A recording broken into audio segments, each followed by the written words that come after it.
Howdy, partners, and welcome to another episode of the LARP News Podcast. I'm Dave, and I'm joined by my friend Ian. Hello.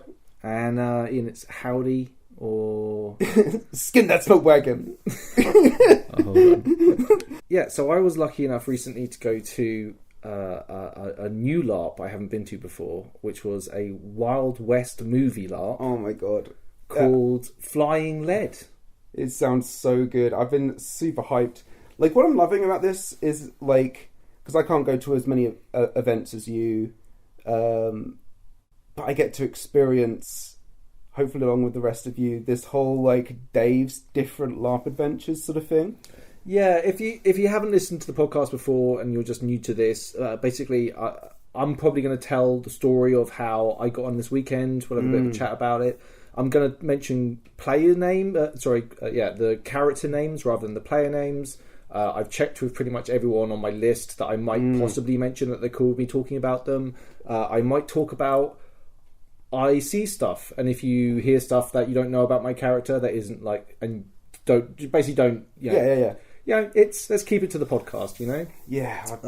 This is going to be exciting. Yeah. There's a lot. So we do these with a little list that we write up, and there's some interesting bullet points on this list that I can't wait to ask you about. So I think we should kick right into it. Yeah. So basically, it's run by a group of people, a company called LARP, which is where I went to do the Northern Kingdoms event, down at that event. So I knew the place, which is in Eversley, which is like, it's in the woods. It's got like little shacks and cabins all around the place. It's a great setup, basically. But I didn't know I was going to this LARP until 3 or 4 days before I went. Yeah, you just kind of you'd kind of known about it, right? I'd heard, and then someone had said like, "Oh, did you want a crew ticket?" And I was like, "Oh, what do I need?" And they were like, "Oh, they'll provide like, you know, a bunch of stuff, just, you know, your basic kit, and you'll be good to go, right?" And I was like, "Well, crewing sounds like pretty good. Oh, they feed you as well as crew, right, that's cool, which is good." Yeah. It's free. So I was like, "Oh fuck, well maybe I should go." And then that ticket fell through. But then as I'm trying to think about sourcing kit, someone was like, "Oh, I can get hold of an actual ticket for you." Basically, this happened a couple of different times with different tickets falling through, and then having opportunities at different ones. And then I was like, and then I pulled the trigger when I was like, "Okay, I'm doing it. Let's do it." It's Tuesday or Wednesday. We gotta leave on the Friday for it. Yeah. What can I get? And you did like an astonishing job getting clothes and stuff together real quick. Dude, the Wild West has like, and it's, bear in mind that this is like, so thinking about like theme of the stuff of like the great American West movie, you know what I mean? Like, a lot of them were made in Italy, for fuck's sake, you know what I mean? But like, Good, the Bad, and the Ugly, Tombstone. Oh my god! Like a fucking 3:10 to Yuma. You know what I mean? Like the kind of the fairy tale version of it, you know, or not. Like, well, however you want to interpret that. But you know what I mean? I love it, mate. I absolutely love that shit. Do you know what I mean? Like, I watched Tombstone twice in a week around this period. So I watched it just before I went off and tried to find my kit. I think I suggested it to you, like when you basically said, "Oh, like I want to go to this event," and like you showed me, I think, a picture of your new sort of facial hair and your hair, and I was like, I immediately sent you like a picture of the characters from Tombstone, and looked exactly like fucking Kirk Douglas. Yeah, so like I'm growing my hair out at the moment with varying success, but like for the character wearing a hat and having like slightly longer hair, I'd also like shaved a mustache in randomly, like a week beforehand. So good. So I had like stubble, but with like a mustache. Think like, I don't know, Ted Lasso or whatever, like that sort of mustache, right? Fuck, really came together, didn't it? Dude, so go through what you actually got your soft kit. Okay, so soft kit wise, I literally went down to the charity shops and just. I went on the Tuesday. I went round 2 and found fuck all. Yeah. Fuck all. I was like, oh my god, this is bad. I was thinking like, maybe I should find like a denim jacket and trousers, and then go as a cowboy, a proper cowboy. But then I was like, I went the Wednesday. I just hunted around. I found like just treasury and so much fucking treasure. It was like one place I was like found all these like trousers, and I was like, wow, these are like like tombstone nice suit trousers. Yeah. And I was like, I found a waistcoat. Yeah. And I went to one place and I was like, are you got any white shirts? And they're like, oh, we have two. Oh, they both fit me perfectly, like literally perfectly. And I was like, okay, we're making decent progress here. And then I found like a suit jacket that's like longer. Like then I don't know who would wear this nowadays, but the jacket length goes below the arse basically, like down. Yeah. And it was like... It was perfect. Oh, fuck. I was talking to Ellie, who does she does costume for film and television. I was like texting her a few bits of stuff I was finding. And I said like, what do you think about this jacket? And she was like, get the jacket immediately. Yeah. Right? Like, oh my God. So, like, crazy, so good. Right? So good. A waistcoat was an absolute find as well. I already have a pocket watch from Empire, which was really handy. So I link that as a chain on the waistcoat. Was fucking outstandingly easy and so effectively good. Yeah. And then I ordered one of it's like a string necklace with with an opal on it as a necktie. I was thinking like a cravat, but then I was like, nah, this is probably better. It makes me look a little bit more mean. Do you know what I mean? A little bit more mean. And then I ordered a black cowboy hat for like 20 quid off Mr. Bezos, and then that's about it. Oh, boots, just boots. Yeah, you know what I mean. Like that doesn't matter. Yeah, and I'm good to go. I got you my dad's stick as well. The stick, which I didn't actually end up using in the end, just because I guess logistics of it, right? Exactly. And then we'll get into like fucking using actual guns. Well, not actual guns. We're not going to the woods and actually shooting each other, but fuck. Yeah, we can talk a little bit about guns now, actually, because so obviously, I want to be a bad boy cowboy, okay, like in the Wild West. I've got to have a shooter. Do you know what I mean? Like a piece of iron. So they basically one guy there was renting them out. Yeah, I know it's fucking cool. One guy was renting these blank firers out. They're basically, what they have is, they used to run it as airsoft, and now they run it as blank firers and cap guns, basically. Right. Which I really love. Like, I like airsoft, but having to wear the goggles all the time, all the safety implications. These are like, none of them are front venting, which is basically where you have like, basically, the cap goes off, discharge comes out of it, and instead of going forward like on a normal gun through the barrel, which can kill people and do terrible things, it side vents and top vents and does a bunch of different stuff. So really what you have to be careful about is where your gun is venting, and then not put the venting end anywhere near anybody that might be in the bad end of it. They're also incredibly loud, so you don't want to be like blasting these things off next to people's ears. But holy crap, in a gunfight, it's fucking insane. Like, it's fucking insane. Like, the actual, the puffs of smoke, the sound, the chaos... Like, it's all fantastic. But yeah, I couldn't get hold of a revolver, but the guy there was renting rifles. Right. Rifles. No idea what to expect when someone just says, I have rifles. I was like, please take my money. I need a gun, right? Yeah. So, so kit, I'm feeling pretty confident now. Yeah. Got myself a gun. Then I had to go through and work out what, archetype I was going to be. Right, yeah. The rules themselves, what was it like? Rules light, which I dig, especially in like these smaller numbers. Mm-hmm. It was 50 players, around 30 crew. Everyone's down, right? Like everyone's up for playing the game properly. Yeah. But like very rules light. If you get shot, act like you've been shot, and a physic will come and help you. If you get shot bad or have to go to the doctors or something, like for something more serious, they have this bag, and then you put your hand in the bag and draw out either a white, a black, or a red. Right. Okay. The white, the black, you're back, you're fine, nothing happened to you.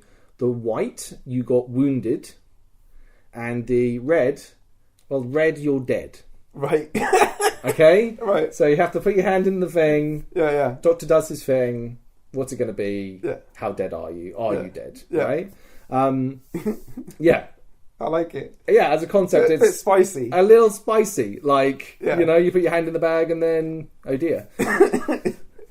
Okay, archetypes. Yeah. Gambler.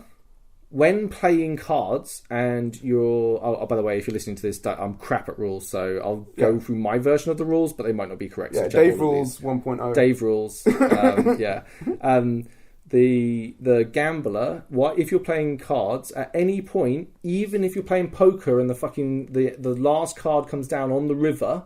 And everyone shows their cards, you can be like, oh, I have a feeling I've got a Joker up my sleeve, and bring out a Joker card and swap it for any card you want. Thus, making the game of poker ludicrous, okay? Yeah. Like, I can't imagine, like, yeah.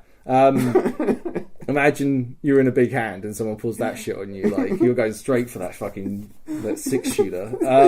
Stand up the table like red-faced. Outrageous. I'm calling you a stinking piece of awful. So good. The gunslinger, which is what I went for, because I wanted to be a no good, badass son of a bitch. Yeah. Okay, that's what I wanted to be. That's all I wanted to be. The gunslinger, when you put your hand in the bag, if you pull it out and you're not happy with the result, you can put the ball back in and then do another draw. But you have to take the second result. Okay. So I was thinking, I don't want to be sweating, anything. You're going to be getting into some gunfights. I want to be running around shooting some baddies, right? I want to be, when I'm like the baddest son of a bitch, I want to feel it. Like, I don't want to be like, whoa, what if I die? No. I want to know I've got 2 cracks at the bag, Yeah. That's how much of a badass I am as a person, as opposed to my character. The preacher, which is, this is a weird one, okay? So, like, 3 times a day, the preacher can be like, as the Lord passes through me, and then he has like a code line, which is basically now you have to follow my instruction for whatever I just said, which is weird. Okay, forced consent or whatever in RP games for me is always like, in D&D, like making someone scared or making someone is always weird for me, right? Like affecting character. But this is like a weird one. In game, really fucking fun. Like, none of these got abused at all, and actually were like really well done when they were used. So it's kind of interesting as a mechanic. But usually, I'm like, in this game, it worked really well. So interesting. Cowboys, they do something. Right. They do something. Cowboys do probably something to do with cattle. I don't know. Trappers. Right. They go and trap animals. They actually have to go out to a site and like you have to buy a trap, then go and leave a trap, and then come back later. And if your trap might have something in it, basically like furs, and then you go and sell the furs. Interesting. Yeah. A Sawbones, which is a doctor, which as any good LARPer knows, intrigued. Is the best gig in town. Like if you want to roleplay, intrigued. Man, the quality of the healers in this were like. Each of them was so distinct and so good. I would love to be that character, but I would have to grow an outrageous moustache. That's the thing. If I want to play the kind of character I'd want to play, who's the Sawbones in a Western, I would have to grow an outrageous moustache that I'm not sure I could. Or get like a really good stick-on one, right? Like this is the whole thing. Maybe. Going through all of this has made me think about. Why is it not cool that men can't wear wigs and like stick on facial hair, right? Like, wouldn't that be amazing? You're like, I feel like having a beard today, and then slap a beard on. Yeah. Right? Sometimes you have beard days and you don't have the beard required, right? Yeah. Anyway, just... No, that's cool. I think that should... I don't want to bring it back. There's the entertainer. They do another thing where they do a thing to other players, I think. I can't remember. And the greenhorn. Greenhorn is a really cool role where if you're with someone of a specialization, they can teach you their ways and you get to do whatever they do. While you're around them. That's cool. So say if you're sat at the poker table and you're chatting to your gambler friend about how to play poker, and then you go, well, turns out I've got a Joker up my sleeve, and then you do the same bullshit, okay? So the real... No, but the actual... This is like the try hard. If you want to get rich... greenhorning it the fuck up, right? Because you get to go and do all this cool shit and just make money. You get to, there's a money making opportunity here. I think I'll indulge in that because my friend it's such a like. Yeah, that sounds really. That's cool. the real thing. Like me being an idiot is like, fucking I get to put my hand in the bag again. That's right? cool though. That is cool. It is. Cool. I like how that psychologically drives game in an interesting way. Yeah. Because you've gotten a second crack at the bag, right? Yeah, and I want to be like character-wise. Yeah. I came up with a name. Right. I've been, it's like when you're trying to come up with a character name, and it's like there's loads of them. I was talking to Orion about it, and he's American, so he would know. Okay, he would know obviously. Oh yeah, by the way, just apologies to everyone in North America, right? Like, I'm going to do some terrible, outrageous American accents during this. It's all a lot of fun. Yeah. I apologise, but so I came up with the name Hennessy Jones.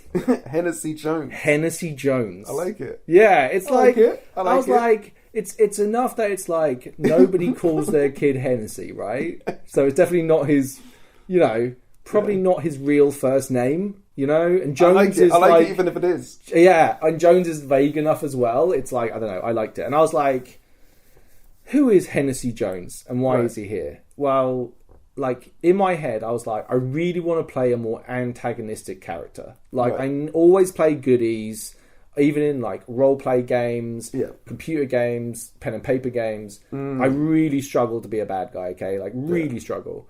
I was like, I gotta try it this time. Yeah, it's gotta be a bad motherfucker, right? Like how hard can it be? It's hard. Yeah, it's really hard.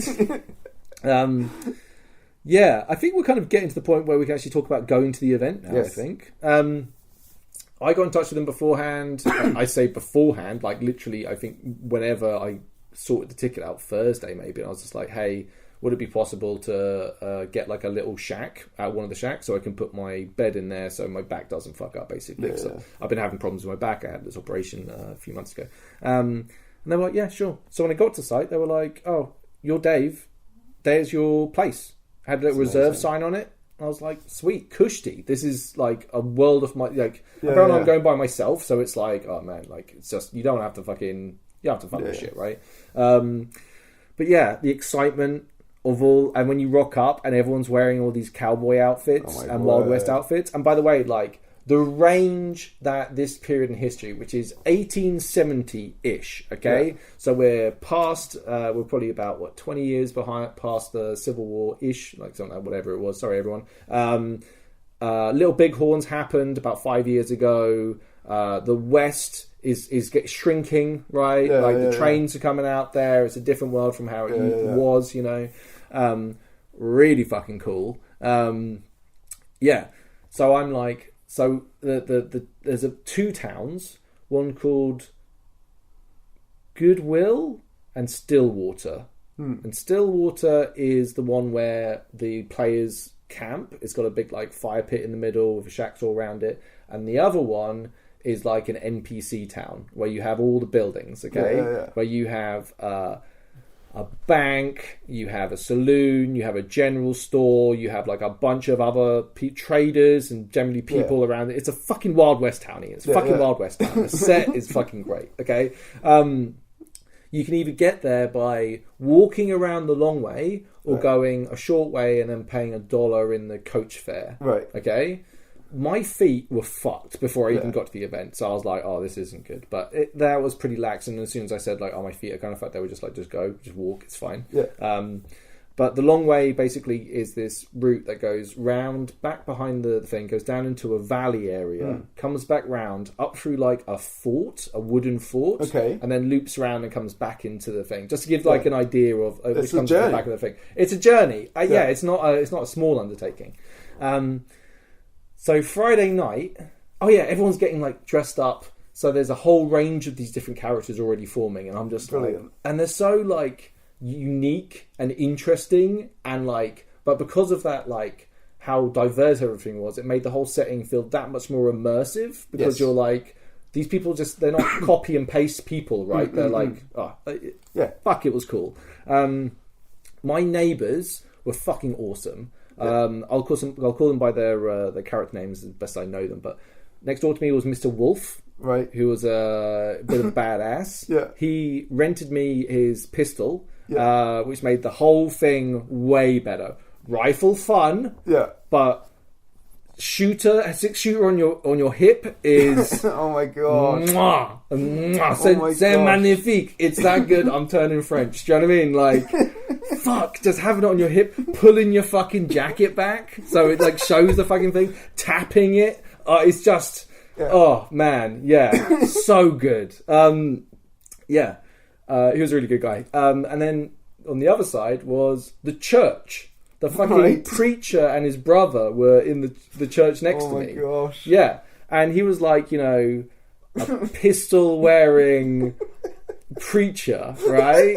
With like the crucifix and everything. And everything was about saving souls and everything. He was a mate. Like, I really lucked out with neighbours. Right. Oh, jeez, that's great. Yeah, they were also like, they fed me. They were great. They were really good. We even like touched base later in the story. Things were like got pretty intense, and it's nice. Like if you're going solo LARPing, I need to fucking vent, get experience on things from other players. So literally, like the people that I hung out with were great to be like, okay, OC for a second. Yeah, this is what's going on. This is how I feel about it. What does everyone think? And everyone's like, blah, blah, blah, blah, blah. And we'll just have a quick OC fucking chat and decompress and then get back into it. There is a thing like just in LARP in general. If you're going with a group, you have the benefit that you could have people that you can go back and decompress with, because it's it can be a lot sometimes. You know, especially like there's weird headspacey stuff that happens, or sometimes, to be honest with you, sometimes you almost just want to go back. Just so you can have an OC conversation with Bud and say, I'm having a really good time. Dude, some of the stuff that I was talking about with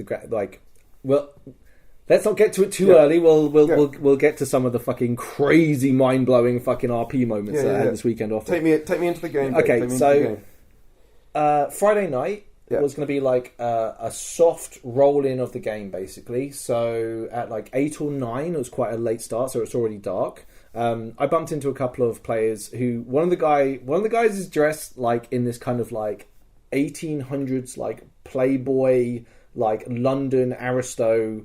Right. He's got like a flat cap and a suit, but they're all matching in the same colours. All right.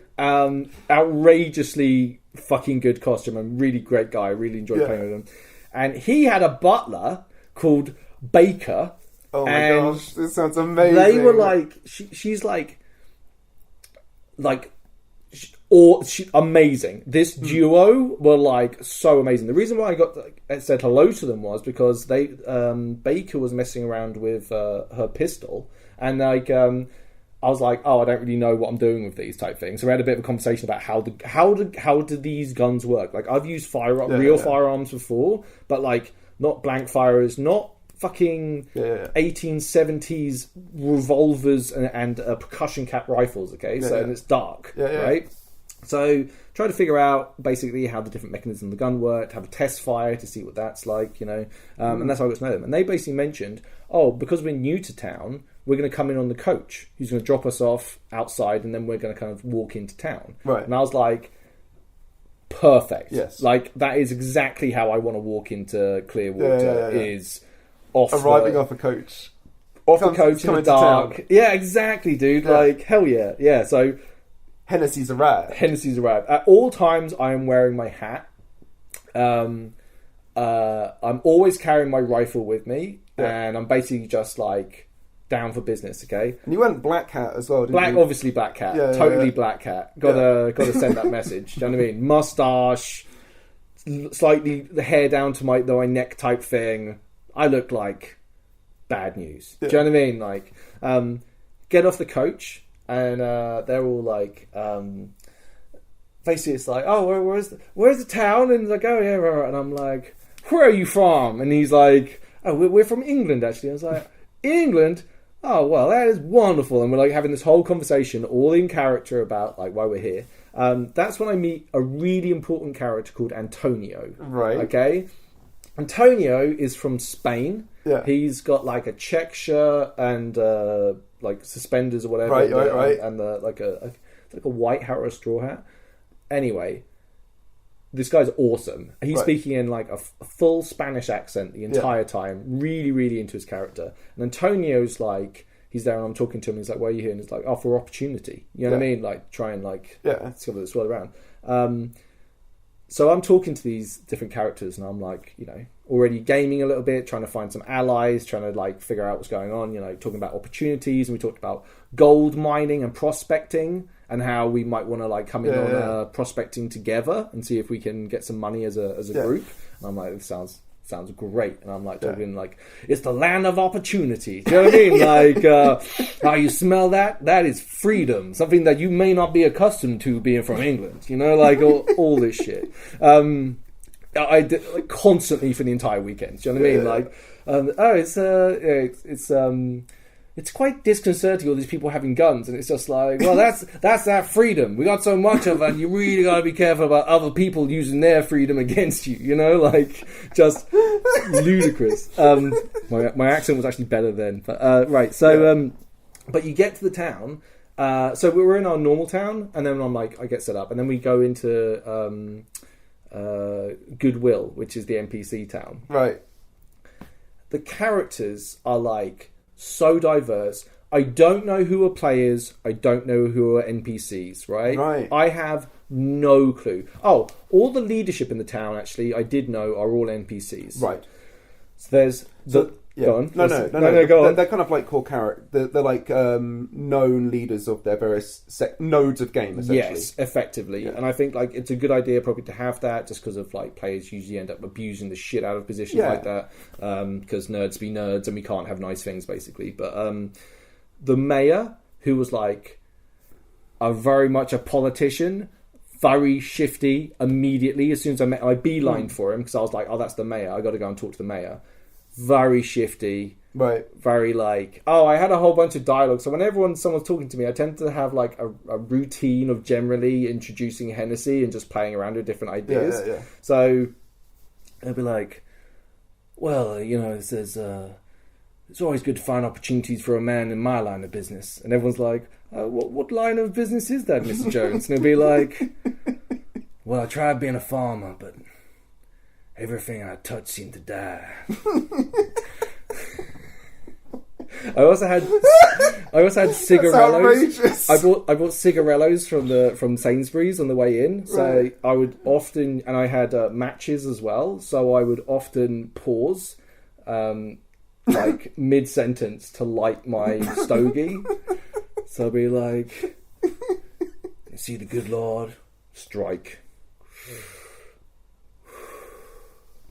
He gave me a gift."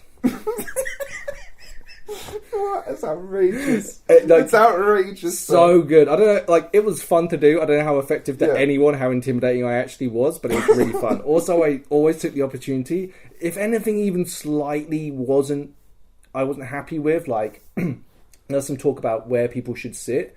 Oh, just move the chair up. And I'm like, you know, I'm just like, I get fit. So immediately push the jacket back, just to show off the shooter.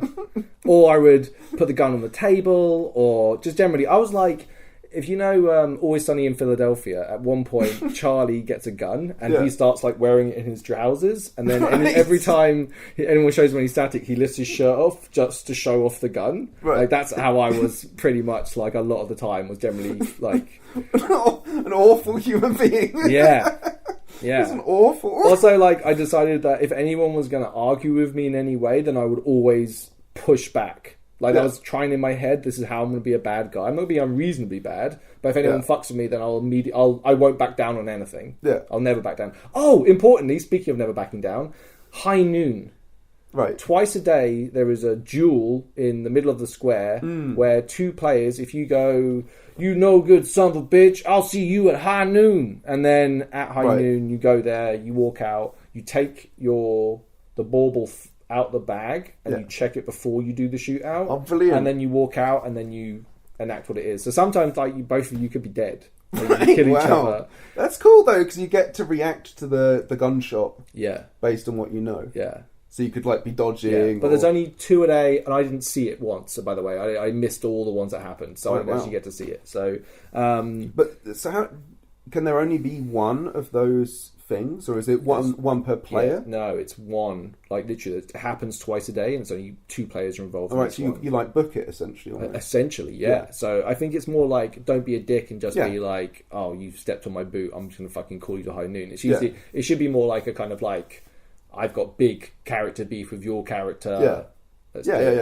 Yeah. Sheriff, who's like sheriff, right? In a fucking. He's not out to get himself killed. He's a government employee. Do you know what I mean? Like, he hands out the bounties. He'll rustle up a posse to go and get some people, right? But, yeah, he doesn't want to get involved in, like, he's he's the sheriff, right? He's a survivor, right? He's getting on in years. Yeah. Well, no, he's a young guy. But Right. Who else was there? There was, the Pinkertons.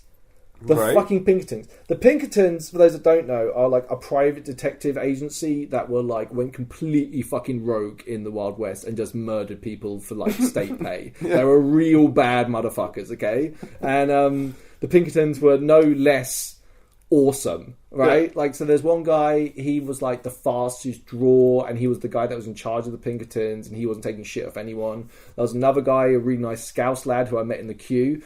His kit was outrageous. He had high-up holster pistols. Right. And like a very large, wide-brimmed hat.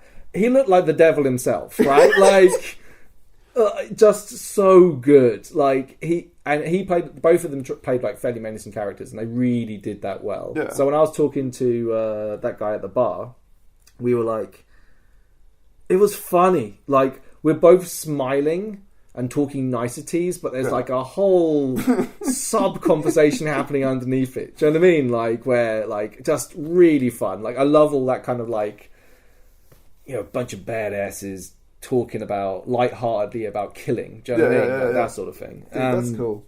Really cool. I met, like, a bunch of other people, like, oh, fuck. I drank a lot this night, by the way. I was like by myself and just like, oh, I know what I'll do. I'll keep on filling up my whiskey cup. And Did you actually know many people going into the event? Like no. OC? Like you didn't know anyone? Becca, that was it, I think, pretty much. Yeah. Oliver Facey was there, but he was taking pictures, so it doesn't really count. Interesting. Who else was there? No, really, no. Yeah. Well, not many people at all. Like, I met this guy who had this really cool mustache that kind of went out in points either side, okay? Oh my word. He was a very well-to-do gentleman called Mr. Dubois. Amazing! And he was a lawyer. Right. Okay? Who was going around offering people wills. So if you die and your money's in the bank, then your friend can go and get your money out. Okay? And I was like, oh, well, it is always prudent to get hold of legal counsel, like, and it's just like, he was like talking about, I was like, how about this, and I basically settled with him for $5, right, which is less than a will. He becomes my legal counsel for the entire weekend, but if I die, he gets all my money. Amazing. Like, what do I care? I'll be dead. Yeah. Right? But now I've got a lawyer under, a solicitor under retainership. Right. And I'm so glad I did this, because the relationship between Mr. Dubois and Hennessy Jones is, like, so good. Like... He almost wants you to die. He doesn't... Yeah, it's in his interest to die, but he's a professional, and therefore, he doesn't want that to happen, right? Amazing. Like, so he doesn't carry a firearm. He's, he's a lawyer, right? Like, amazing. I met another guy who I thought was an NPC, turned out to be a player, who was... had lost his brother out there. This turned out this wasn't plot, but I did try and search for a whole bunch of stuff to do with what happened to the brother. So I took his name down and was like, I'll put that in the back burner. And then when I went to speak to the mayor, I was like, hey, have you heard about this guy? And he went missing, and he's like, oh, well, you can maybe go up the bank and see the record, if they've got any records of him there. And I'm like, oh, go do that, mayor. Do you know what I mean? We'll get to the bank. The bank is amazing. Like, okay, who else do I meet that night? Like, a preacher and his gang were like... What? There's, like, another preacher there who's, like, and it's, like, they're like, a little gang of guys, like, and it's, like, I got on really well with them, and, like, we had, like, an understanding that we're all there, like, I was basically explaining how, like, my deal with God is all about, like, keeping hell full of souls. Do you know what I mean? Like, right. Do you know what I think I was nicking a whole bunch of? Assault on Precinct 13. The guy who's the convict in there. I think I ripped off pools of his dialogue for my character. Yeah. Like, but yeah, we got on quite well, right? Yeah. So That's great. I don't miss anyone else. Oh fuck! There was a German doctor who was amazing. Like a just mega campy German, but done in the best possible way, and like just an awesome character. And all these characters are around you. I'm in the saloon, having the best time. Have I missed the thing is, like those movies and the visual image they solicit, it lets you go all over the place, right? There's so many movies that make, and so many different types of movies and visual imagery that make up that kind of cinematic universe. It just makes you want to interact with people. The range of character concepts you can come up with. Valentine Devonshire was the Lord or whatever, and it's like you can go and chat to him, and he'll tell you about what it's like being an Englishman coming over here, a gentleman with his butler, and he's got like a hunting rifle, like a shotgun, and his valet's got like a suitcase with all the like boot polish and like everything in there, right? Like good to go. Like if there's any problems, Baker the butler is on it. That's amazing. Does he pay you money to carry his bags? You know what I mean? All these questions about that, you know. Oh, I should mention another really important character called Sergeant Cole. Okay. Oh, there are what are they called? United States Cavalry stationed in the area. So there's a couple of United States Cavalry. One guy who's actually a player called Sergeant Cole, who basically had a head wound at the start of the event. He was really dazed and confused. He's an absolute son of a bitch, right? Like, talk about an antagonistic character, okay? Like, him and the Pinkerton guy had this really, really tense standoff on the Saturday where they were just standing next to each other talking. And then, like, Sergeant Cole raises his weapon on him and the Pinkerton doesn't even react. And it's like, it's like, Jesus, lads, take a day off. Like, chill out. But, me and Sergeant Cole got on very well. In fact, we had a little bit of a flirt on the Friday night, which was hilarious because both of us are like killers and like just we appreciate each other's vibe. You know what I mean? It's fun. And then what else happened? Oh, then a whole bunch of whores came into town, which were the crew, which were made up of men and women. Oh yeah, this was another thing that was really cool about the event. Lots of gender bending, women with facial hair, men wearing dresses. There were trans people there as well, I'm sure. But like lots of, it was basically like, oh, you want to express yourself? Like, go ahead, do whatever the fuck you want, right? So I ended up chatting up some of the prostitutes, and due to my silky words, I was paid $5. What? That you got paid? A whore paid me $5 for my liquid words. It's a surreal thing. I've got a lawyer. What? So good. What? Yeah. So So basically, I kind of like. There's a lot of stuff I've mentioned there, but we've kind of got the rough idea of what it's like living in this little sleepy little woodland mountain town out on the frontiers or whatever. Saturday morning. Yeah. I slept really well, but I did drink quite a lot on the Friday. Saturday morning, get up, have breakfast with the guys that are around, like the preacher and his brother and Mr. Wolf, and we're hanging out. And then head off to the town. And then we hear that... Oh, the night before we heard that some people had their throats slit. Wow. I feel like I missed a lot of the main plot, by the way. But bodies being stacked up in the woods, very bad. Heard that the supplies had been held up heading into town for the general store, and we need to go and get them. We're going to posse up and go and find out what's going on, okay? Yeah. So I'm very excited, okay? Like, I've got my gun, we head off out there, and I'm like... So we find the crate and a whole bunch of dead bodies and people, like, picking over and searching the bodies. And we're like, hey, what are you doing there, type thing? And says, hey, we found them like this. We're just here to collect stuff. And they're like, hold on there. No one's like... We don't know each other, right? As a group, so there's like no one really's like taking charge at that moment. Anyway, I'm like, to the people who are on the right flank, I'm like, everybody grab a tree. Do you know what I mean? Like, so we all like get behind trees and get ready. And there's like a few of them are moving around, and it's all very suspicious, you know, that they're trying to move themselves into better fighting positions.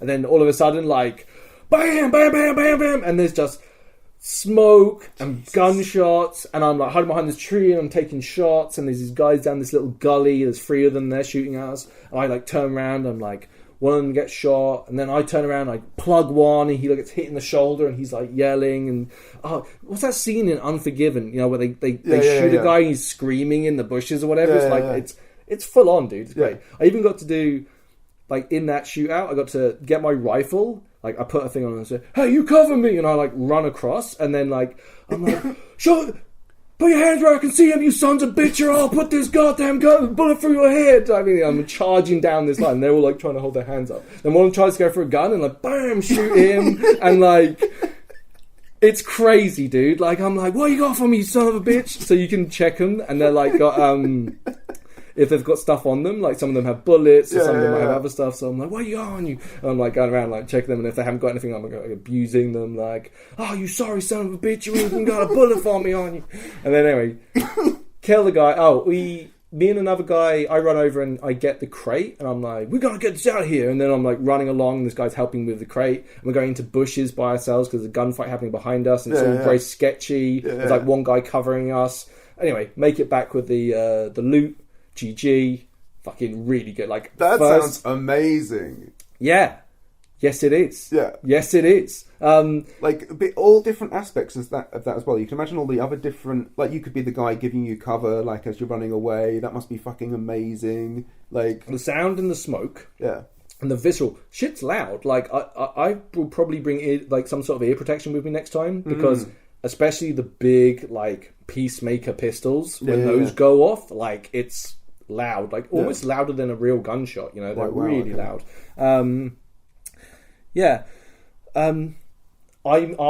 meet up with my ragtag band of new friends in this town, which are made up of, okay, so we're talking about the prospecting, and they're like I think it might be the Lord talks about, like, oh, we should get some paperwork made up or whatever. Well, I actually have a lawyer on retainer. Mr. Dubois, I'm in need of your services. The whole relationship between those two characters was so good, by the way. I really liked Mr. Dubois. He was so, from the start of the weekend, Mr. Dubois was so cold with me and, like, almost resentful, but understood the good opportunity that he had in, like, a gunslinger may well fucking die quite quickly, and I get like, but he's a professional, right? But our relationship grew over the weekend. Anyway, we find out that prospecting is like $40 per. Oh god, really important thing I haven't mentioned: living costs. Right. At the end of the weekend, you must have a certain amount of money in the bank, or you are homeless next event. Right. Okay. So having the money is a good thing.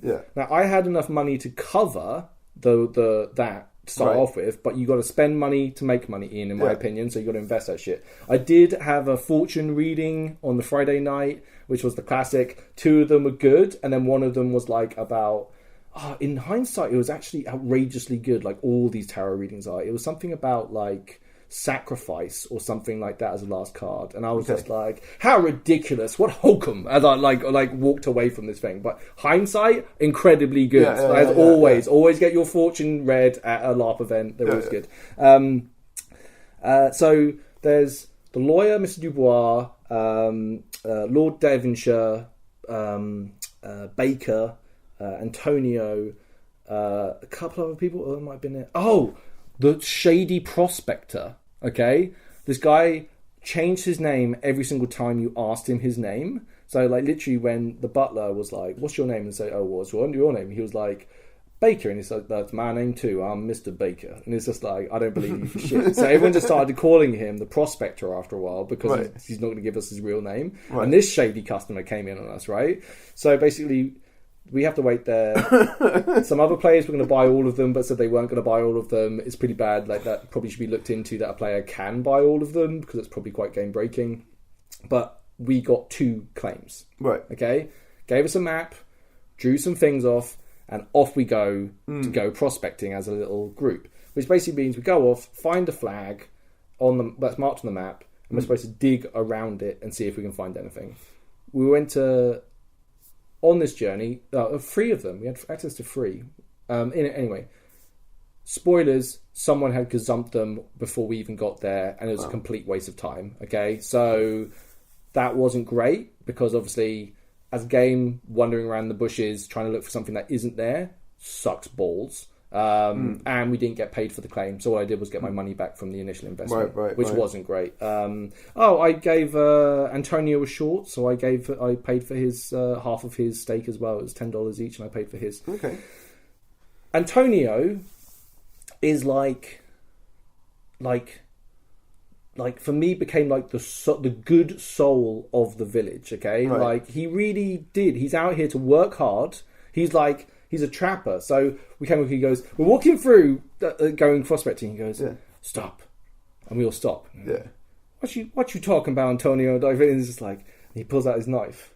And then he leaps forward onto a snake. And there are snakes all over the place, okay? Which we hadn't even noticed. But him being a snake tracker, obviously he noticed it and like jumps on it. And he'd even done research for how they hunt snakes in Spain, and that's how they do it. They get the knife and they literally leap on the back of the snake and stab it. So that's what he did, right? And it's just like this kind of like really honest, hardworking, badass Antonio, okay? And like, and it's like, Hennessy Jones is like a cynical man, okay? Yeah. Like he's, his smile is more like a sneer most of the time, right? Like whereas Antonio really is a good person, right? He really isn't trying to find his, like, hustle anyone or cheat anyone. He's really just trying to, the spirit of America, But so what else happened? Oh, yeah, the snakes. That was really good. But yeah, so a little bit disappointed that we didn't find any of the thing. Oh, fuck, I should mention there are kids.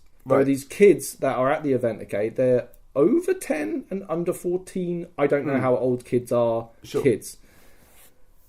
The sense of menace these kids have is weird. It's like the Omen. Like, when they're around, nothing good can come of it.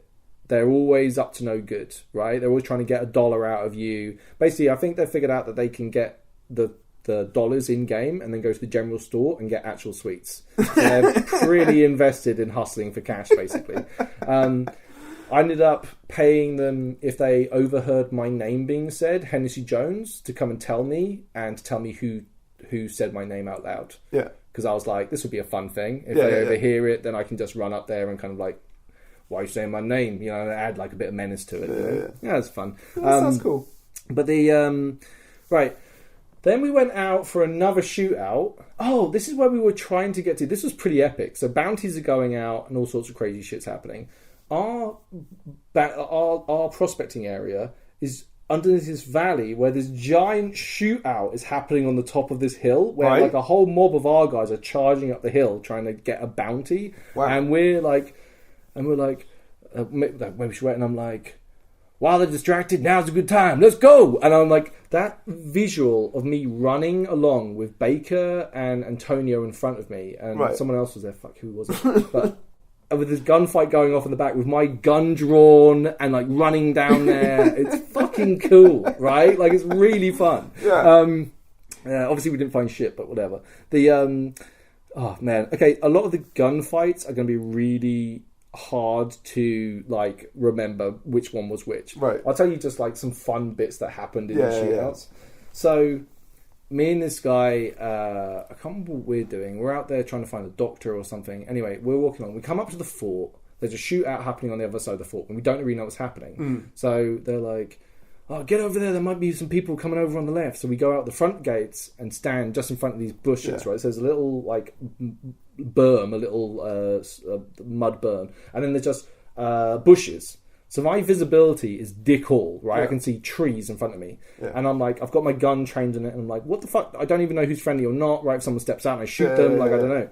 Anyway, I'm standing there, I'm watching, and I hear this bang. Okay, I see movement, and then bang, and then I'm like, haha, yes, I got him, he is dead. And this German guy comes crashing through the bushes. And I'm just like, oh, I would shoot him. And it's just like, oh my God, Doctor, what the hell are you doing? I almost shot you. And he's like, he tried to kill me, but I got him first. And it was just like, fucking amazing. Like, totally surprised by that. But like, he's off there in the bushes just murdering people. I'm like, good doctor, I do not know whether you enjoy fixing or taking lives more. You know, it's like crazy.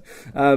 Oh, dude. What else happened? We went on one bounty where there were two, like, we had to take them. There were two guys in a little camp. And we encircled them, and then they ran. So we had to some people went off to the left to go and chase them. Yeah, and we're like shooting them, and we're all like, "Did you get them?" And it's just like, "Oh yeah, we got them." And they're like stretched out on the floor, and we're all like, "Hooey, they some ugly sons of bitches," you know, like, and going over like, Jesus, yeah, like Wild West brutal shit, so good. That we had some artists show up, which was like, which was fucking like NPC crew dressed as artistes come in flamboyant. Amazing. And are like, I need help to go and do this thing. Like, I found this perfect spot to go and like paint. I need some help, so we all went with them. Really bizarre, really off the wall, really, really cool. That's cool. Got there, found a camp of people camping there, and they were like, well, I can't paint here with all these ugly people in the way, and like, just crazy. I might have let my gun go off. Right. Accidents happen all the time. It just, you know, certainly shook them up a bit. But there was a lot of talking, Ian, and that's very boring for Hennessy. So I don't even know how that resolved. I think a couple of us just headed off because there was going to be no action. We were like, no, we're done. We'll head back. Just hanging out in the camp was really, really fun, generally. But it's the Valentine's Day ball that evening, okay? Right. And like, so letters have been going around, and like people have been sending and receiving letters to each other. Some of them are like romantic, some of them are like death threats, but like lots of people are getting sending letters. And this is a little bit into the afternoon. I walk past Baker, and she just turns and goes, "So when are you going to ask Antonio to the ball?" Yeah. And I was like, damn. Like, it was like a in my head going off. Because it was like, what if Hennessy's feelings towards Antonio are romantic? Yeah. Like, who is Hennessy Jones? Right? Like, he flirts with Sergeant Cole, who's a badass son of a bitch in the bar, right? Yeah. But he also is incredibly drawn to Antonio, who represents like the moral right thing to do and the good spirit within man, you know? Like, yeah. And these two kind of dichotomies of these characters, right? And I'm like, I had to go and like talk to the guys at the camp and just be like, hey, this is thing. And I'm like, what do you think of this? And everyone was like, that's fucking incredible. And I'm like, yeah, like Baker's a genius, right? Like, but as soon as they said it, I was nervous around Antonio. Yeah. I was nervous as soon as it was like I was like a teenager. Like, I didn't know how to express it. And I was thinking like, Hennessy's the sort of guy who probably isn't really fully in touch with who he is. Yeah. Right? Like, and he's as likely to shoot you or kiss you late on a Friday or Saturday night, right? Like, you don't know, right? Like, he doesn't do emotions well, right? Like, he's not that sort of guy. So rolls round and there are the Second Coming, which is like this cult. They're out in the woods. They've been kind of knocking around. I bumped into a couple of guys on the Friday night who were going to go and join the Second Coming, and I was like, just as a note, is it a purely non fantastical world setting, or is there sort of any kind of, you know, like Western style magic going on? As far as I'm aware, no. Right. But I wouldn't say that. There is actually an event which is Flying Lead Nightmares or something like that, which is like so like a Wendigo would zombies or they did zombies, they did vampires, like a bunch of other stuff. Right, they have like themes. But I don't think in this world. But I wouldn't say. But I'm not saying that wouldn't happen. They might do something. Like, I think that the sort of game designers, if they did it in the right way, it would work. Yeah. It would legit work. You know. Yeah. See me while I just pour my wine. So yeah.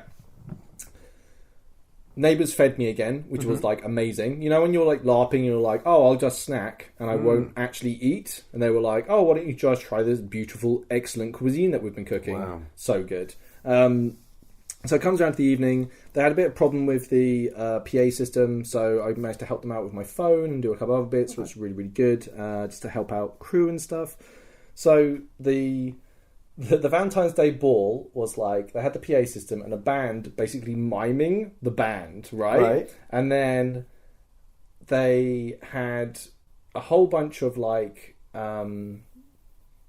people dancing. They had this lady sing. She was fucking incredible. Like this lady just goes out there and just fucking blows the fucking top of the campsite off of her voice. It was really, really cool. The entertainment was really, really fun. That sounds amazing. But I'm also wandering around and like those fun moments like Deadwood. I haven't even mentioned Deadwood yet, but Deadwood, like very Deadwood hanging around in the camp, right? All these different people. And I'm like talking to Lord Devonshire and I'm talking to Mr. Dubois.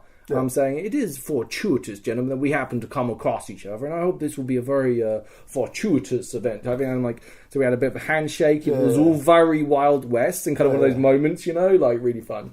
But as evening goes on, I see Antonio.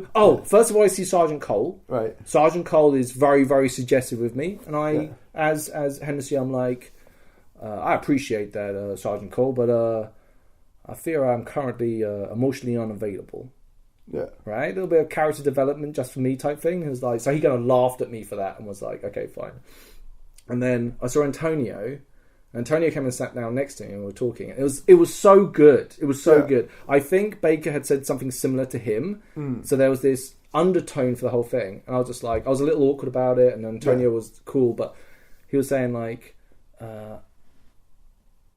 he was like, Hennessy, I just wanted to let you know that they were selling roses, and I wanted to get you one, but they were too expensive, and I couldn't afford to buy you one. And I was just like, well, Antonio, I don't think anyone's ever got me a rose or, hell, a gift in a long time, you know? And it's just really awkward and really sweet. Like, it's so sweet. And he asked me, like, whether Hennessy's going to be staying in are you going to stay in Stillwater? And I was like, well, I don't know, I might move on. Are you thinking about hanging around here for a while, are you? And he's like, yeah, I think I might, yeah. He's like, yeah, well, I might stick around for a little while just to see. Amazing. Like, really cool. Like, and I've never really done any, the term is ball gowning, right? Which is really like, I've never done anything like it. The player who played Antonio, me and him don't know each other. Same with Sergeant Cole. There's a bunch of the stuff that people probably should touch base. But I felt pretty confident with the guys I was with, and there was just good vibes. I think the thing is as well, in a sense, those conversations that had been built around it from other people involved in the situation. There's a bit of like OC sort of winkage. I went not between me and Antonio maybe, but at that and in those moments of game, I was fully immersed in that moment, right? Like I don't know, and I'm certainly not recommending that to be a course of action. I think I was very fortunate with the players I was playing with, right? It doesn't say that things like this can't go horribly fucking wrong, right? But in this circumstance, it was transcendent. It was amazing, dude. Like, bear in mind, these people are all strangers to me. Yeah. And we're having these really personal moments, right? And to everyone else around the place, it's Antonio and Hennessy sitting down just having a quiet conversation. No one else knows about this, right? I've talked to Antonio, by the way, and he's cool with me talking about this. Of course. So then, the Second Coming kind of showed up and were acting a bit shady. They came in a big group and being shady. And then Mr. Dubois was like, times like this, I sure do wish I had a gun. And I was just like, Mr. Dubois, you should have said it earlier.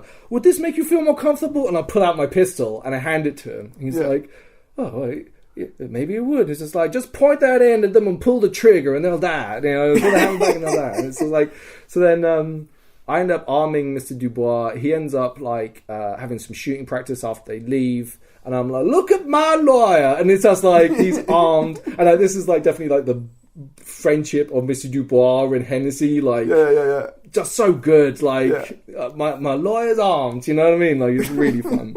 Oh man, I love the concept of it.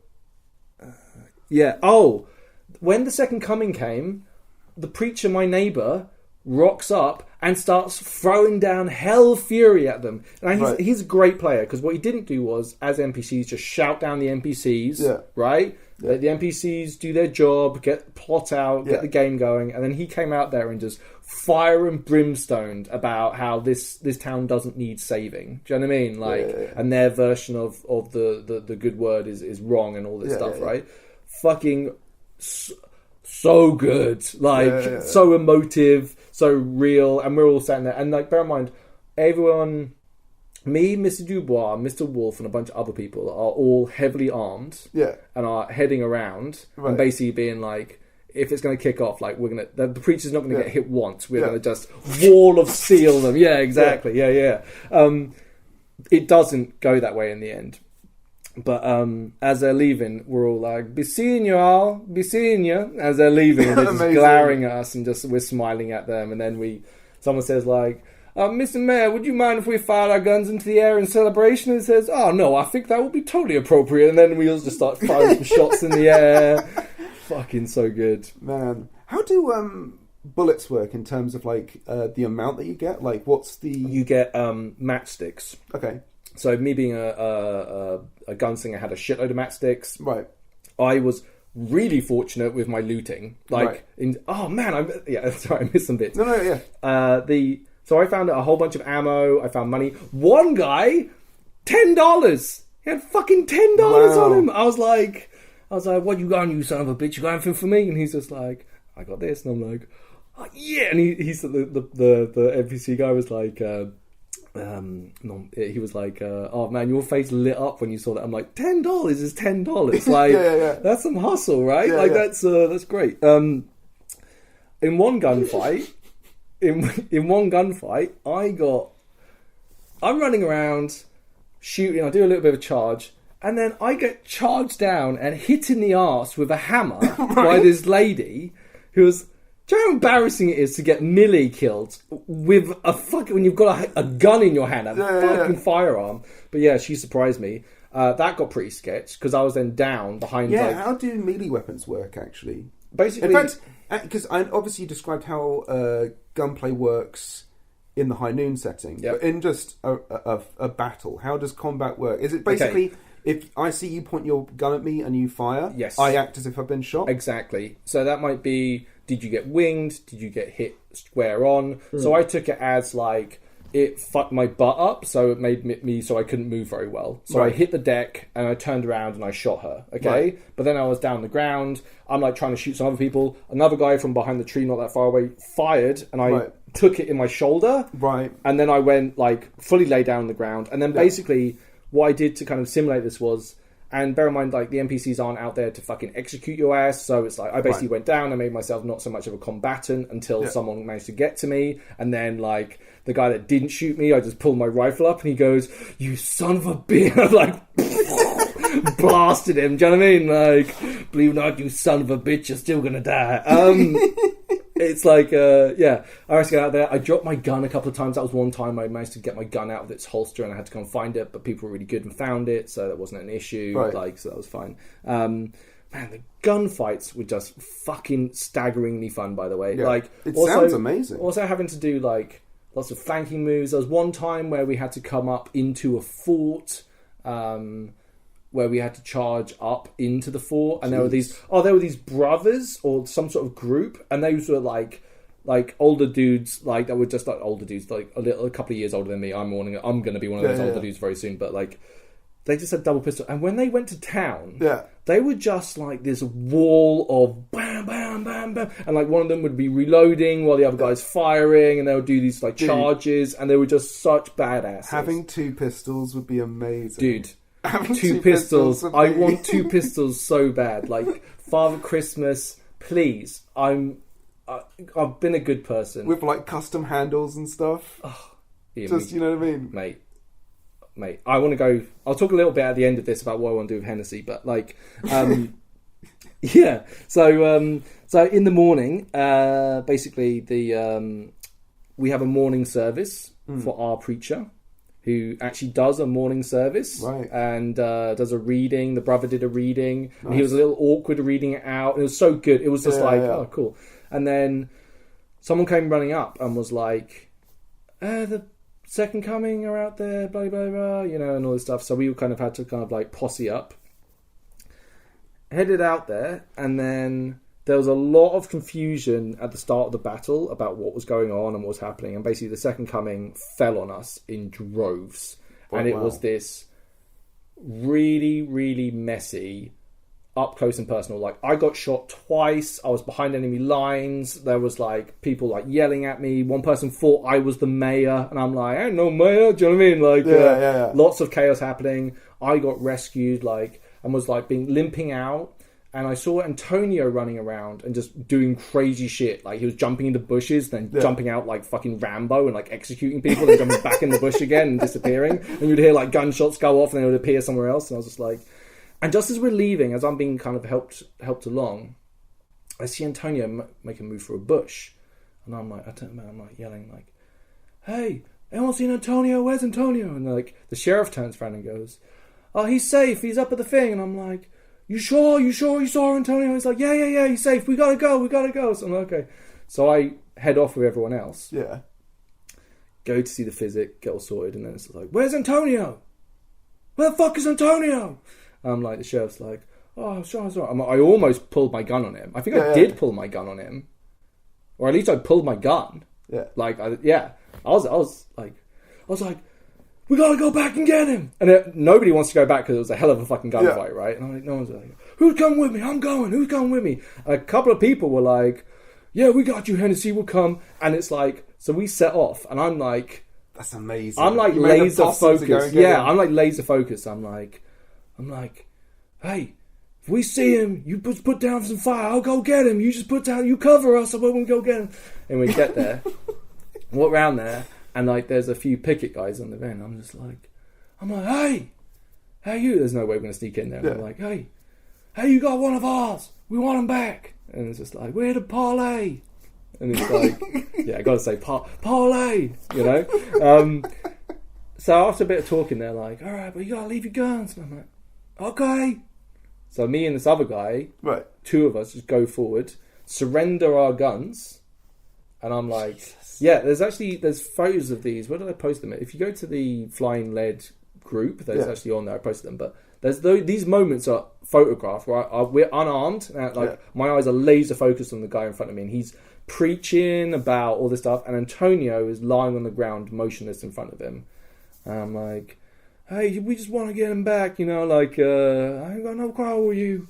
And I'm like coming over and like talking to him. He's like, well, we want to come and parlay with we want to come and talk to the town under the same protection that you have now. And I'm like, I can't speak for the town, but I won't shoot you, and you come with me and whatever. I'm just like, I'm doing everything just to try and hurry this up. And I'm talking to Antonio. You okay, Antonio? You okay, buddy? We're going to get you out of here, okay? It's Hennessy. Hennessy's going to get you the fuck out of here, man.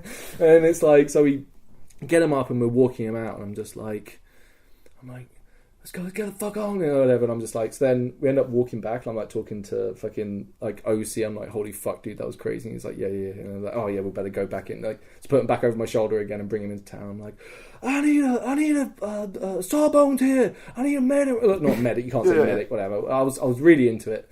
Anyway, doctor comes over. We put him down. I'm like, I'm paying for his bill, doctor. You do everything you can. You know, like. Yeah.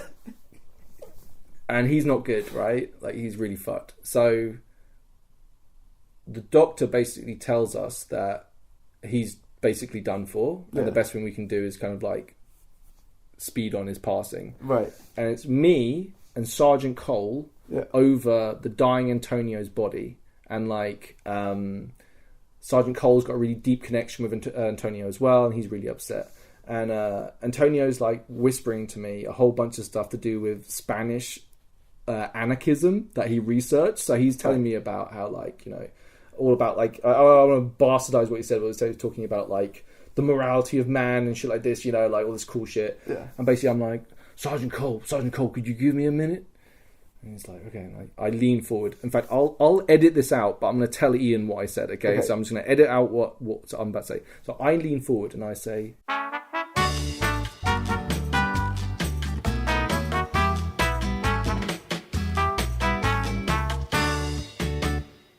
that moment of like just sharing that something so clearly Hennessy hadn't trusted anyone for a really long time, right?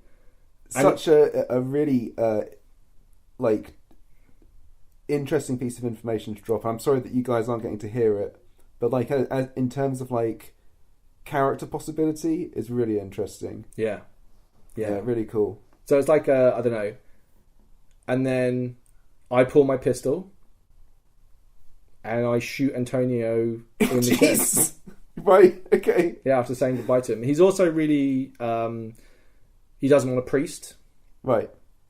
And it's really awful. Like, it's fucking awful. Yeah. Right? Like, the battle for Hennessy's soul has been lost. Antonio is now gone. Right? Yeah. Like, now it's just Sergeant Cole's world. You know what I mean? Yeah. Like, so I take a minute. I'm like, we gotta bury him. And like, the preacher's like, I'm like, I'm sorry, preacher. He made it quite clear that not to have a thing. So we go to the pub, like the saloon, and then because there's a bit of a rush that we're going to go off and do this gunfight, they're like, oh, you gotta get on with it. I do the ceremony for Antonio. I literally give the eulogy at his funeral. Wow. Dude, heavy. Yeah, of course. Fucking heavy. Loads of people showed up and listened to me half-assed my way through this kind of emotional thing, but it was really fun. I appreciate everyone. So we headed off, and I was just like, I want Hell Fury right now. So my actual Fizz Rep ammo, the actual ammo, I'd run low on. So Mr. Wolf lent me his other gun that had loads of ammo, so I could actually be involved in the last shootout. Mr. Dubois gave me my rifle back, so I could go and use that as well, but I had very limited IC, the Fizz Rep ammo generally. Yeah. So me and Sergeant Cole head off to go and wreak unholy vengeance on the fucking Second Coming. And we do. We just run around, blasting away. But what actually happened was we didn't get too much revenge because Antonio was now a NPC and was in the bushes doing what he usually does, just wrecking everyone, including me and Sergeant Cole. Instead of me and Sergeant Cole going through and like dispatching loads of the Second Coming, it was me and Sergeant Cole getting riddled with fucking bullets in the bushes and like barely making it through. Like one guy came out and we're in the bushes, right? And like some guy comes out to shoot Sergeant Cole, and I'm like, I blast him. Right. Sergeant Cole, you just saved my life, and I'm like, look, no time now, keep shooting, you know, like, bam. But the problem what I had was I couldn't figure out how to reload my gun. Right. So I fired off my 6 bullets. For the rest of the gunfight, pretty much, I was being shot and unable to answer because I couldn't reload my gun. I found Mr. Wolf, who helped me. It was fine. But like after that, the shootout was kind of over. But still, fucking amazing, right? Yeah. The kind of, that was kind of, we got back to the thing. The mayor gave a speech, end of the event. But man, that sounds incredible. Dude, like, part of me was like, do I really want a ball gown and like role play that with this guy that I don't even know and all this stuff, right? It sounds cool, but it's not very interesting. His death is so tragic and so poetic and so perfect, and the questions that it leaves me as a player for the future of Hennessy Jones is crazy. Like talking about guns, I would love to have twin pistols with roses in the handles. Dude, that'd be so good. And like I want to have like maybe a sew-on stitch fucking rose onto my lapels of my suit as well. Right. Like everything's kind of rose themed. Yeah. And then kind of like oh man, so cool. Yeah, and like if I see a member of the Second Coming, I'm just shooting. Yeah. I'm killing all of them, right?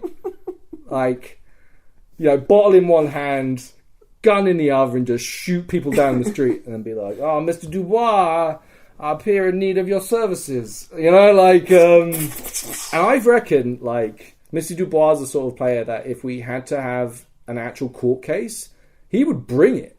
Yeah. Like, I think he would genuinely try and defend me, like in a court of law. Do you know what I mean? Oh, like, I love all of the character interactions. Sound amazing.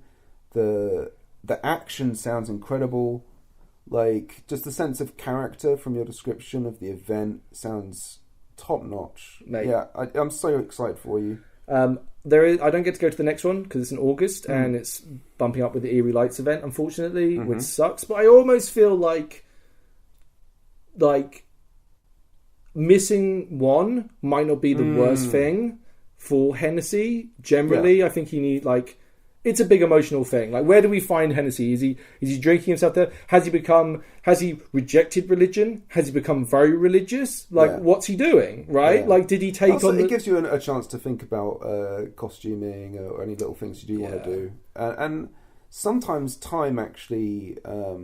Obviously, it sucks that you can't necessarily go to an event, right? If you can't make an Empire event or any LARP event, it can kind of suck. But in a way, actually, because there's then a whole event's worth of events that happen in the game, all of those things like suddenly can be impact that you can choose. Oh, how does that affect the way my character will go? There is one that they're going to be doing, the Nightmare event or the Halloween style event. Yeah, and they can bring back characters from other things. So Antonio might go to that.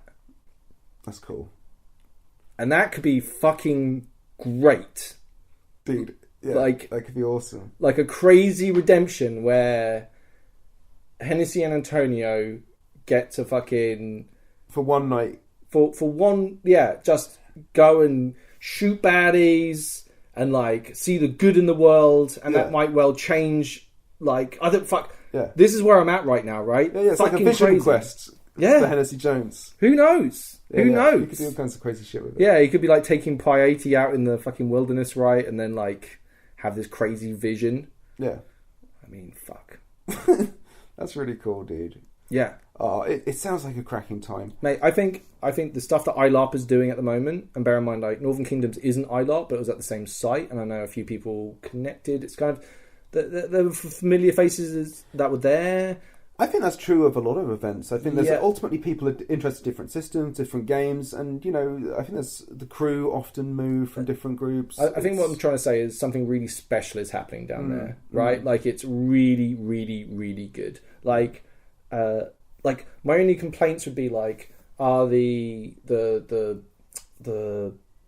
gold prospecting little suck, but we enjoyed ourselves. Like hell, we got to do like that. That was still fun. But yeah, I'm hyped to go to more events run by them down there. Like it's the hottest ticket in town. And bear in mind, like we've got like Empire coming up in like a couple of weeks now. Gosh, it's so close now. Oh, man, I feel like we're in this kind of like whatever. I don't know. There must have been golden ages before we came into the hobby, but I feel like right now, like when people are like. So when you go for like something like a musical thing or something really important, and it's just like, I feel like we're experiencing now. There's some of the best role play coming out of COVID and all of that stuff. Like it's happening right now, and you can get out there and enjoy it. It's fucking crazy. I can't wait to get back into it, mate. Like it's gonna be so bonkers, dude. I feel like. I just like I was talking about before with like pressing fucking role play fucking reps right now. Like I'm RP buff right now. I just want to RP all the time. I want to test myself to the absolute limits. Yeah, I think it's for you. I think it's been really, really rewarding to see the sort of the RP you've taken on, the things you've done, the way you challenge yourself and push yourself. It's dude, when I got back and I was just like, I spoke to the guy that played Antonio. He was really emotionally affected by what happened. I was emotionally affected by what happened. We had a bit like a 10-minute chat before we left after we went OC, and it was really cool. And one of the things that we both said to each other was like, thanks for the emotions and thanks for the feels. Yeah. Right? Like, just two dudes, like, just...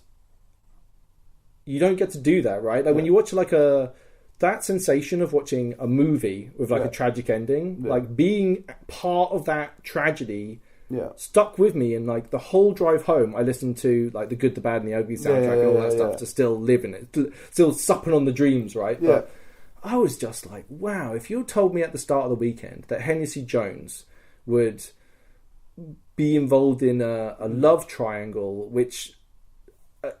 brings into huge questions about who he is and what his future is. Yeah. I'm like, wow, that's fucking staggering. I think what's also interesting is, because we're doing this one a little bit later after the event than sometimes we would do these. So you've also had the time, I would imagine, to have the point where the experience turns into the movie of the LARP that you went to. Yes. In your mind. Very much so. So you have, at this point, the cinematic universe of the event you experienced is there and ready to stream. It's also this event, I'd say, more than a lot of other RP experiences I've ever had, was deeply emotional for me. Right? When I got home, it was like I had a bath and I was relaxing, but I was like, emotionally affected by what had happened, right? Like in a really wonderful way. Like it sounds like, oh man, that sounds terrible, but no, it was thought provoking, and maybe just it made me just think about the character and the experiences that we'd had and what it's like for the other players. Like, it's amazing. Like, we're all ad-libbing this stuff and just creating incredible narrative together. You know, like, oof. No, dude, it sounds absolutely amazing. It's one of those things. If I had more time to LARP, I would love to go to events like this. Like, I'm like, talking about it is already like the character concepts that's kind of coming to my mind and stuff. Yeah, like I'm thinking like, like 310 to Yuma, the guy in like the white suit.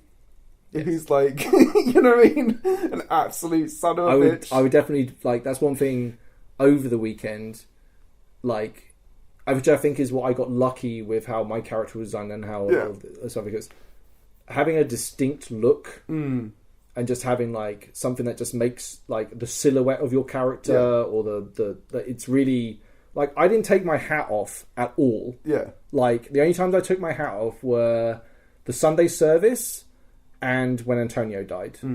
Like, that was it, right? Like, I'm keeping my hat on because that's who Hennessy Jones is, right? Like, fuck. Oh, Antonio was rich, by the way. He I was like, he made it clear that he wanted me to have his belongings before he died. Right. And then he was like, oh yeah, my stuff's like there if you wanted to go and get it. So I go and like basically look in his shit, and he had like a bunch of fucking cash on him. It was like, yeah.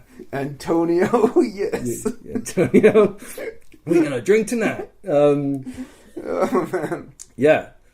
Fucking freedom-loving, gun-toting, tobacco-smoking, whiskey-drinking, gun-toting badass of a weekend. Do you know what I mean? Sounds like, incredible. Holy fuck. Sign me up. It's one of those things, like, where you just... I could have done another week. Yeah. I could have done another week easy as Hennessy, right? Like... And now the worst thing is, now I want to save up for a gun belt, or do I get a double gun belt? The guns are like... If you buy cheap